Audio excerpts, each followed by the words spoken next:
الحمدللہ وکفیٰ وسلام علی عبادہ الذین اصطفیٰ اما بعد. ڈیئر اسٹوڈنٹ، السلام علیکم ورحمۃ اللہ وبرکاتہ. اسلامیات class first year lecture number آج 18 ہے ہمارا، اور دوسرا چیپٹر شروع تھا ارکان اسلام.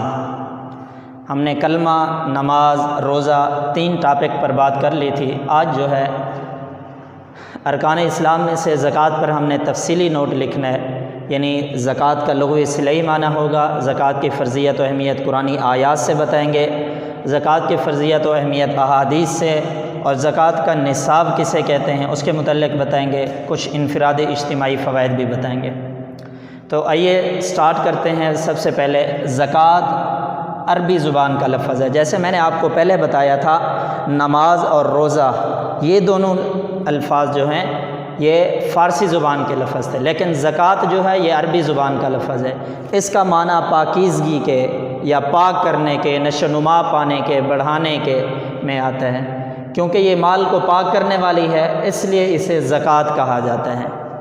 آگے اسلام میں زکوٰۃ سے مراد کیا ہے، یعنی اصطلاحی معنی اس کا کیا بنے گا کہ اس سے مراد ایسی مالی عبادت ہے جو ہر صاحب نصاب پر سال مکمل ہونے کے بعد 2.5% فرض ہوتی ہے. یہ دیکھیں میں نے لکھ دیا، اسلام میں زکوٰۃ سے مراد ایسی مالی عبادت ہے جو ہر صاحب نصاب کے مال پر سال مکمل ہونے کے بعد 2.5% فرض ہے. مثال کے طور پر اگر ایک آدمی کے پاس ایک سال میں مکمل میں 1 لاکھ روپیہ تھا، تو 1 لاکھ کا جو 2.5% وہ 2500 بنتا ہے، تو وہ 2500 زکوٰۃ دینا اس کے لیے فرض ہے.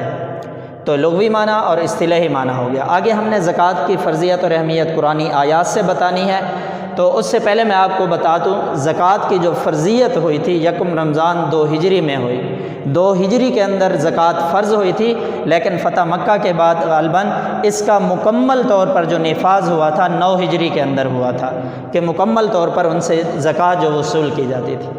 آگے زکوٰۃ کی فرضیت اور اہمیت قرآنی آیات سے میں نے یہاں پر آیات لکھ دی ہیں. وَأَقِيمُوا الصَّلَاةَ وَآتُوا الزَّكَاةَ وَارْكَعُوا مَعَ الرَّاكِعِينَ. وَأَقِيمُوا الصَّلَاةَ اور نماز قائم کرو اور زکوٰۃ ادا کرو، وَارْكَعُوا مَعَ الرَّاكِعِينَ اور رکوع کرو رکوع کرنے والوں کے ساتھ. دوسری آیت کیا ہے؟ فَأَقِيمُوا الصَّلَاةَ وَآتُوا الزَّكَاةَ وَاعْتَصِمُوا بِاللَّهِ. بس نماز قائم کرو اور زکوٰۃ ادا کرو، وَاعْتَصِمُوا بِاللَّهِ اور اللہ کی رسی کو مضبوطی سے، اللہ سے وابستہ ہو جاؤ. وَاعْتَصِمُوا بِاللَّهِ اور اللہ کے ساتھ کیا ہے؟ وابستہ ہو جاؤ. کیا؟ فَأَقِيمُوا الصَّلَاةَ پس نماز قائم کرو، وَآتُوا الزَّكَاةَ اور زکوٰۃ ادا کرو، وَاعْتَصِمُوا بِاللَّهِ اور کیا ہے؟ اللہ سے وابستہ ہو جاؤ. آگے فَأَقِيمُوا الصَّلَاةَ وَآتُوا الزَّكَاةَ. تیسری آیت، نماز قائم کرو اور زکوٰۃ ادا کرو اور قرض دو اللہ کو قرض حسن. یعنی اللہ رب العزت کو قرض دینے کا مطلب کیا ہے؟ جو بھی ہم صدقہ کرتے ہیں، زکوٰۃ دیتے ہیں، وہ اللہ ہمیں دگنا کر کے عطا فرمائیں گے. تو یہ 3 آیات ہوگی زکوٰۃ کی فرضیت و اہمیت پر. نماز قائم کرو، زکوٰۃ ادا کرو، رکوع کرو رکوع کرنے والوں کے ساتھ. فَأَقِيمُوا الصَّلَاةَ وَآتُوا الزَّكَاةَ نماز قائم کرو، زکوٰۃ ادا کرو اور اللہ سے وابستہ ہو جاؤ. تیسری کیا ہے؟ وَأَقِيمُوا الصَّلَاةَ وَآتُوا الزَّكَاةَ نماز قائم کرو، زکوٰۃ ادا کرو، وَأَقْرِضُوا اللَّهَ قَرْضًا حَسَنًا اور اللہ کو قرض دو قرض حسن. تو یہ ہم نے زکوٰۃ کی فرضیت اور اہمیت قرآنی آیات سے بتانی ہے. زکوٰۃ کی فرضیت اور اہمیت احادیث رسول سے. دیکھیں پہلی حدیث میں نے لکھی ہے کہ آپ کا فرمان ہے، جب تو نے اپنے مال کی زکوٰۃ ادا کر دی تو تو نے اپنا فرض ادا کر دیا. یعنی جب انسان کے پاس صاحب نصاب ہوتا ہے انسان، اس پر زکوٰۃ فرض ہے. جب اس نے اپنے مال سے زکوٰۃ نکال کر دے دی تو گویا اس نے اپنا فرض ہی ادا کر دیا.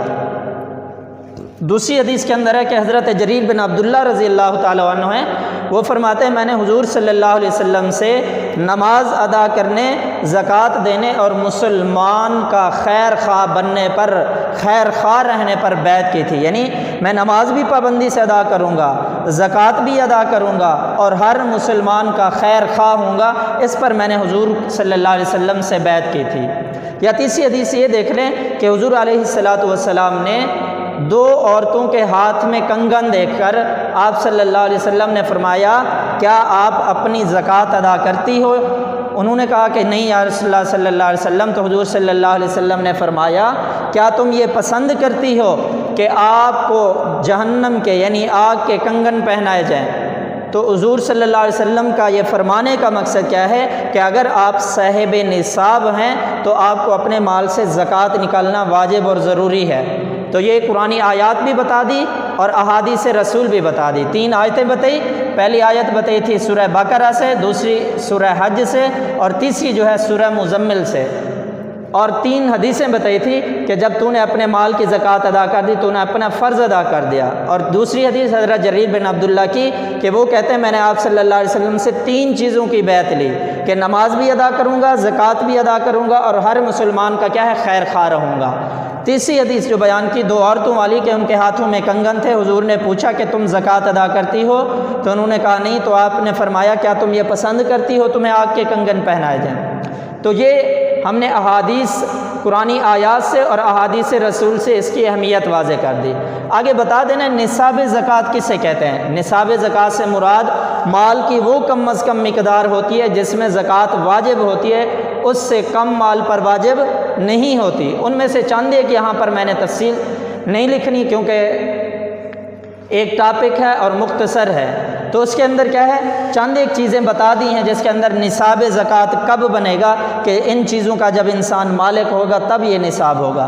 دیکھیں سونا ہے، اگر انسان کے پاس 7.5 تولے سونا ہے تو اس پر کیا ہے زکوٰۃ فرض ہے، 7.5 تولے سے کم پر نہیں۔ چاندی اگر 52.5 تولے ہے تو اس پر کیا ہے زکوٰۃ فرض ہے، اس سے کم میں نہیں ہے۔ نقد رقم ہے، اگر سونے یا چاندی کے نصاب میں سے کسی کے برابر ہو جائے، اگر 7.5 تولے سونے کے برابر ہے یا 52.5 تولے چاندی کے برابر ہے تو تب یہ اس پر زکوٰۃ کیا ہو جائے گی فرض ہو جائے گی۔ سونا 7.5 تولے، چاندی 52.5 تولے، نقد رقم ہے تو اس کے پاس سونے یا چاندی کے نصاب میں سے کسی کے برابر ہو جائے۔ آگے ہے اونٹ ہیں، اگر 5 سے کم اونٹ ہیں، 1 ہے، 2 ہے، 3 ہے، 4 ہے، ان پر زکوٰۃ نہیں ہے۔ جب 5 ہو جائے گی اس پر زکوٰۃ واجب ہو جائے گی۔ آگے اس کے لیے ایک تفصیل ہے، مکمل ایک وضاحت ہوتی ہے، تو یہاں پر صرف اتنا ہی اختصار کر لیتے ہیں۔ 5 اونٹوں میں زکوٰۃ ہوگی، 5 سے کم میں زکوٰۃ نہیں ہوگی۔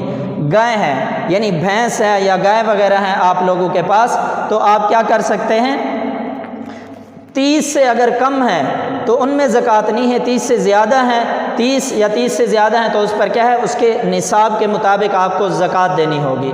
بکریاں ہیں، 40 سے کم بکریوں میں زکوٰۃ نہیں ہے، جب 40 ہو جائیں گے اس پر زکوٰۃ ایسے ہی، پھر 120 پر 2 بکرے، اس طرح مکمل ان کی وضاحت ہے۔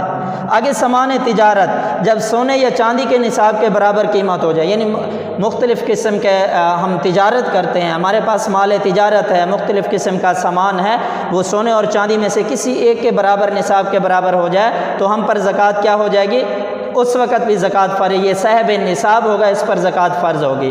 تو نصاب زکوٰۃ سے مراد، نصاب زکوٰۃ سے مراد مال کی وہ کم از کم مقدار ہے جس میں زکوٰۃ واجب ہو جاتی ہے، اس سے کم مال پر واجب نہیں ہوتی۔ تو یہاں پر یہ بتا دیا، یہ جو لکھے ہوئے ان کے اندر زکوٰۃ واجب ہوگی، دینا ضروری ہوگا۔ 7.5 تولے، 52.5 تولے سونا، 7.5 تولے چاندی، 52.5 تولے، نقد رقم سونا یا چاندی کے نصاب کی قیمت کے برابر ہو جائے۔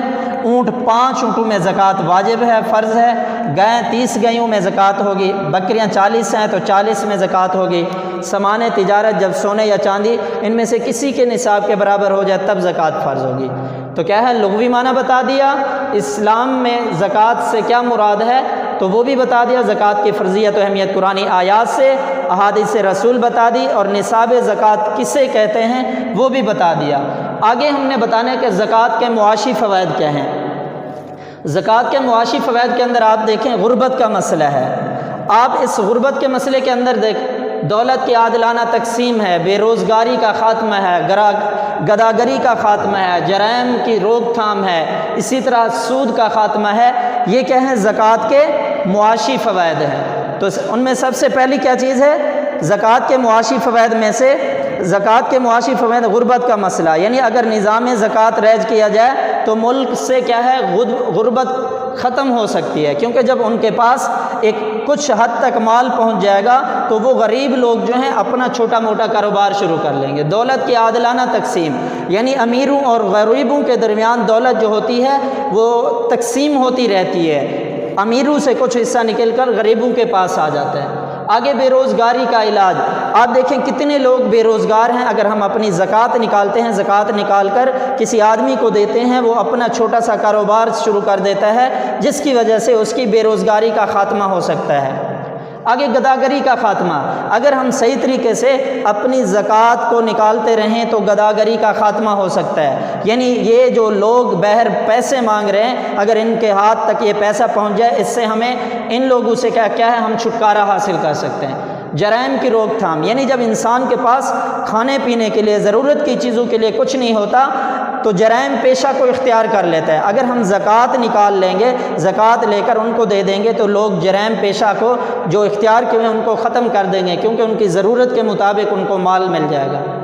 آگے سود کا خاتمہ، دیکھو سود کا خاتمہ یعنی جو لوگ ضرورت کی بنا پر، مجبوری کی بنا پر سود کی طرف جاتے ہیں، غربت کی وجہ سے، اگر ہم ان کو زکوٰۃ کا نظام قائم کر دیں، ان تک زکوٰۃ پہنچا دیں تو ان کو ان لوگوں سے سود لینے کی نوبت نہیں آئے گی۔ حالانکہ سود کے بارے میں اللہ رب العزت نے کیا فرمایا ہے، حتیٰ کہ اللہ اور اس کے رسول کے ساتھ جنگ کا اعلان ہے، تو اس سے ہمیں کیا ہے، چھٹکارا حاصل ہو جائے گا۔ یہ زکوٰۃ کے معاشی فوائد ہو گئے، غربت کا مسئلہ، دولت کی عادلانہ تقسیم، بے روزگاری کا علاج، گداگری کا خاتمہ، جرائم کی روک تھام، سود کا خاتمہ۔